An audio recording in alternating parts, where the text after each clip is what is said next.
সরকার জুলাইয়ের চেতনা থেকে মুখ ফিরিয়ে নিচ্ছে এমন অভিযোগ করেছেন জামাতের সেক্রেটারি জেনারেল মিয়া গোলাম পরওয়ার। রাজধানীর শাহবাগে 11 দলীয় ঐক্যের এক অনুষ্ঠানে তিনি বলেন, জুলাই আন্দোলনের সবচেয়ে বেশি রাজনৈতিক সুবিধা পেয়েছে বিএনপি। নির্বাচনের আগে জুলাই সনদ মেনেছে, কিন্তু নির্বাচনের পরে তা আর মানছে না। নির্বাচনের আগে দেয়া প্রতিশ্রুতি থেকে সরকার সরে এসেছে বলেও মন্তব্য করেন পরওয়ার।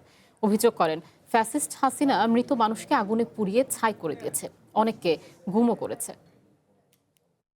ফ্যাসিস্ট হাসিনা মৃত লাশকে আগুনে পুড়িয়ে ছাই করে দিয়েছে, গুম করেছে, অনেকের খবর হয় নাই। আমাদের বক্তারা বলেছেন, আহত লোকেদেরকে হসপিটালে রেজিস্ট্রেশন ছাড়া মর্গ থেকে গুম করে তার নাম তালিকা ঠিকানা কখনো রাখে নাই। টকশোতে বিএনপি এমপিরা জুলাইয়ের চেতনার বিরুদ্ধে কথা বলেন, আওয়ামী লীগের খুনিদেরকে প্রশ্রয় দিয়ে তাদেরকে এই দেশে অনুপ্রবেশ করার পক্ষে সহানুভূতি জানান।